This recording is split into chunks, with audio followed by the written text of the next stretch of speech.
Madison shares its feelings about Ferguson. We take you to the downtown protest.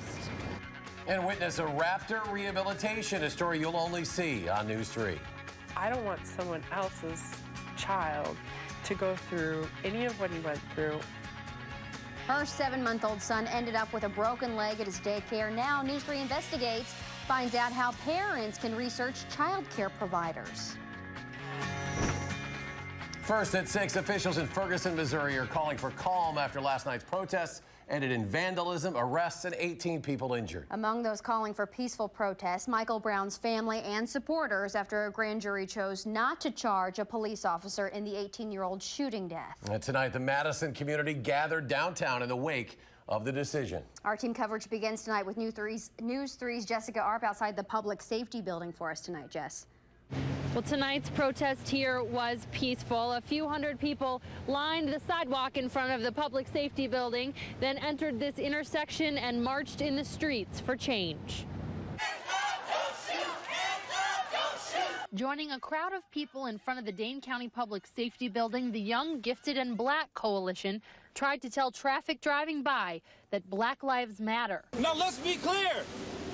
We are not violent, but our feelings and our souls are on fire. Responding to a grand jury decision in Ferguson, Missouri, the group says the events there bring to light inequities in Madison and have made a list of demands for change. We demand all talk and planning around a new jail to cease. Dane County Sheriff Dave Mahoney, who watched the protest, says while racial issues do need to be addressed, there's a misconception about the jail. We're not looking to build a new jail. We're looking to replace an antiquated, dangerous jail that currently houses 500 individuals and that results in individuals being housed in solitary confinement every day. Dane County Boys and Girls Club CEO Michael Johnson says the local protest was important for leaders to see. I'm glad to see that these young people voices are being heard.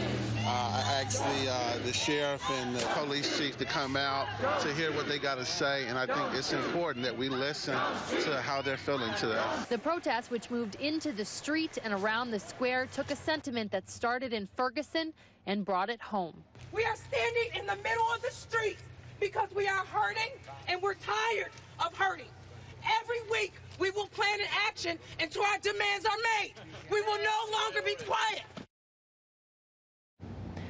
Now, the group says that they will push for these demands until their demands are ultimately met. The sheriff says that there are task forces and organizations working in the county to try to address some of these racial disparities. He says while that's not enough, he does hope it will make a difference in Dane County in the future. All right, Jessica, live downtown. Thank you very much.